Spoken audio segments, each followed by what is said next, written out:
I want to thank you all for coming here this evening. This is we're full to the rafters here at the BlackRock Center, and I want to join Kevin in thanking BlackRock for letting us host this. But it's really important that you came out. We wish we were all here for a more rosy topic. This is an unpleasant topic, but a topic that we have to address. Some of you are here because you're federal workers or former federal workers, and you're deeply worried about the catastrophe, really the national tragedy that just happened with respect to your personnel records, right? And we'll talk about that, and that's really become the focus of this evening, obviously. It wasn't actually our intent to have this event about that. When we planned this event, it was before these things were disclosed.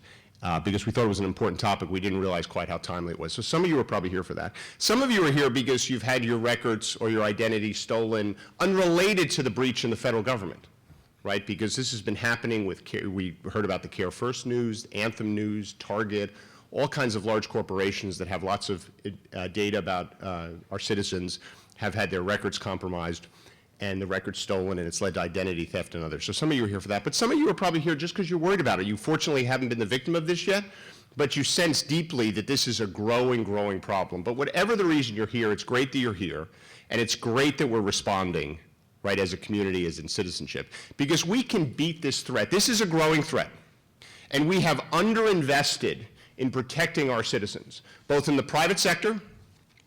The data suggests that private companies should be spending 10% of their IT budget on cybersecurity. But the data also tells us that they're spending 2%, right?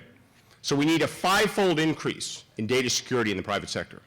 And the same math applies to the federal government. We have underinvested as a nation. We have taken this threat for granted, right? So maybe one of the good things that can come out of this terrible event that we've been reading about in the paper and some of you have dealt with firsthand, maybe one of the blessings that can come out of this is that we finally respond as a nation to this threat. Because we can beat this threat. We can beat this threat with more investment by the government, with more investment by the private sector, and with greater coordination and cooperation between those two parties in ways that don't compromise our rights to privacy. And that is the key challenge and balance that we have to address. And we need to be talking about both of those things. We need to be talking about greater cybersecurity, greater protection for our citizens in government and in the private sector in a way that doesn't compromise our hard-fought, hard-earned right to privacy as American citizens. But the other thing that has to happen is citizens need to start thinking about this in the same way they think about other security. In the same way that we learned as kids not to walk down dark alleys where you didn't know where they led. The same way we lock our doors at night or put on our alarm systems. The same kind of individual intelligence around protecting ourselves in this cyber digital world needs to become part of our consciousness. And that's what this event is designed to do, to really bring as many resources as we could bear from my office. And I want to thank my whole team who worked so hard in organizing this event. And I also want to thank all of our experts who have come here. We have 13 agencies or organizations represented here to speak with you tonight, right? We have the experts on the panel, but as you saw, we had a workshop out there.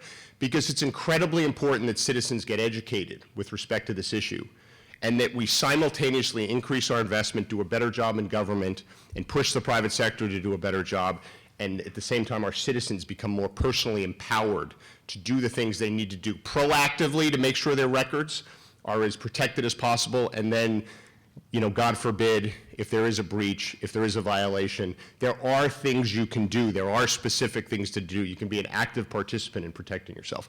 And that's what we're here to talk about tonight. Fortunately, we have really good people on the case. I've spent a lot of time in the last couple of weeks talking to the most senior representatives in government about this.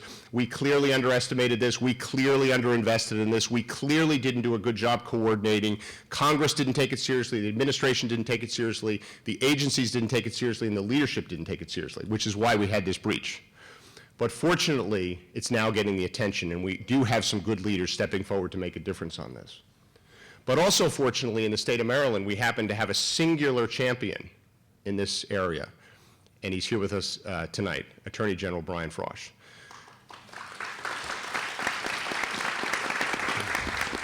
As the people's lawyer, which is how he described himself when he ran for office, because he really does care about people, right? This is a man who's been deeply committed to public service his whole life. right? As the people's lawyer, he made cyber a priority for his. But if you look at his track record as a 28-year member of the Maryland legislature, most recent 20 years in the Senate, where he chaired the Judiciary Committee, this was actually an area of great expertise for the Attorney General, and he did some really landmark things. In Maryland, you know, as we've looked at federal legislation and think about how it interacts with Maryland, with state legislation, we realize that Maryland has one of the most robust set of laws, and the Attorney General office is most focused on that. So again, to put an optimistic spin on a situation that's otherwise pretty darn scary and negative, we have some really good people at the job, like Attorney General Frosch. And to people like Brian Frosch, other talented people in government, Congress and the administration coming together to pass some laws to increase investment, to create better coordination, because right now our federal agencies aren't even on the same platform with respect to a lot of the most advanced cyber software that we have in the government, because there's laws that prevent that from happening. We're not getting good coordination between the private sector and the government with respect to this information, so that they're sharing information in a way that doesn't violate people's privacy. But good people will make a difference. We have good people on our panel tonight. I want to thank them all for being here.